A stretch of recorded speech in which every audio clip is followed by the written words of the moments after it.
Hey guys, Rams Reviews here again, here to bring you another horror DVD review. This one is of a film I recently bought. I believe it was released in 2014, so it's quite new. It's called A Haunting in Massachusetts. Possession knows no age. First off, I want to say, look at the back. Looking at this case after watching the film, I have to kind of question if I watched the right film. Those two children are not in it. So straight away, there's a flat lie. I don't recall seeing that house either. So straight away it looks like we've got a lying case. So as you can probably tell, you know how this review is going to go. Before watching it, I checked out on IMDb the rating. It was like 2.6. I bought this believing it was the sequel to A Haunting in Connecticut. I know there was a sequel. You know, I just kind of bought it on a whim. Didn't really pay much attention to it. I assumed it was a sequel. It's not. So yeah, A Haunting in Massachusetts. This film started off.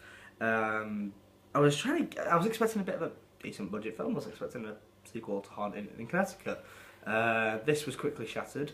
Straight away, I could tell it was low budget. It wasn't ridiculously low. It was a good camera, good visual, a very clear picture. But you know, you could tell it was low budget. So the film basically starts off with a woman, she's jogging, she gets home, she's walking around the house, and suddenly she just gets violently butt raped. No, raped, there's no butt rape.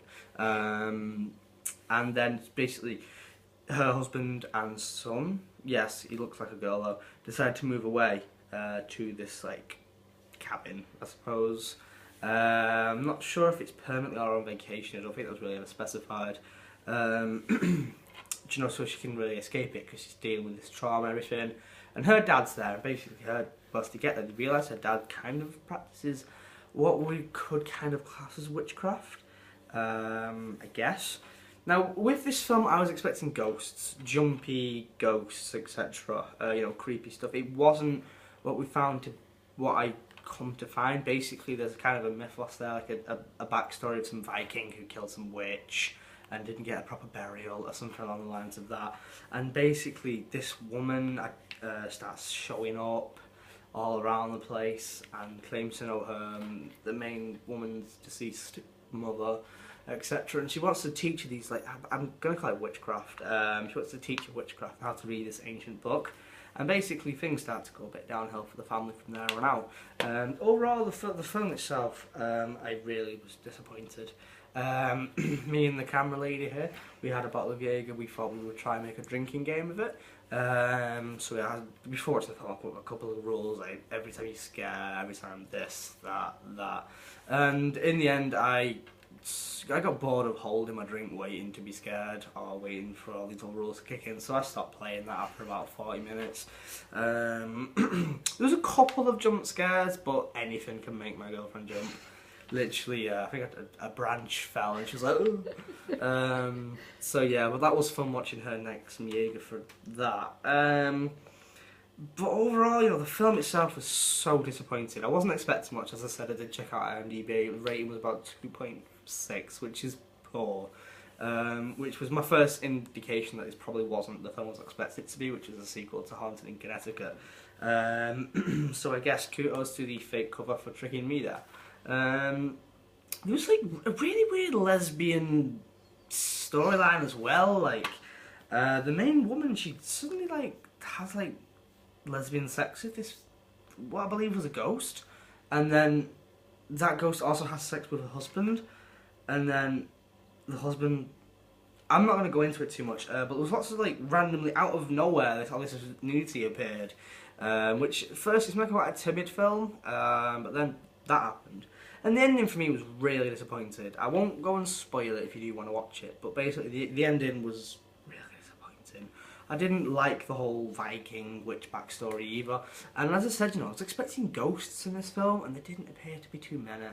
The whole dad, the main woman's dad, made no sense to me either. He was a really weird character. I think he had an English accent, and he was a really poor actor. I was tempted to add a new rule that you take a shot after every time he delivers a poor line, but I probably would have ended up in hospital. He was that bad. So, you know, the dad really annoyed me. His acting was pretty bad, and yeah, his voice just annoyed me. The man and the woman themselves were okay. Not great, but from low budget they were okay. That's what character development was alright, I suppose. It was a slow film. I remember like it was about an hour in. I was like, how long has this film been on for, and how long is left? It felt like it had been on for a long time. I didn't see no end in sight, and suddenly it's all concluded in the last 10 minutes.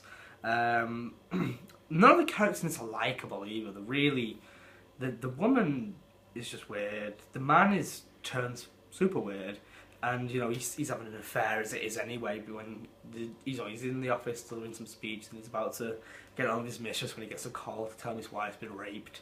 So yeah, all the characters are pretty. Just thinking that. Do you recognise that girl from this film? No. I don't think she's even in this film. No. So, you know, it's flat out lies. I don't reckon... That house, the little girls, and Possession Knows No Age, which is at the top there, again, doesn't really apply to the film. Possession Knows No Sexual Orientation might be better because it made the woman a lesbian, apparently. But whatever, you know, that's what this film is, and that's basically all I've got to say about this film. I would avoid it. I'm going to give it a 2 out of 10. There's a couple of effective scares in there, the acting weren't too bad, but overall the storyline was that bad that I completely lost interest. I couldn't wait for it to be over.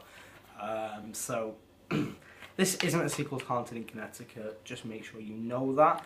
And I will probably recommend avoiding this film. So yeah, that's my review of A Haunting in Massachusetts. Thanks for your view.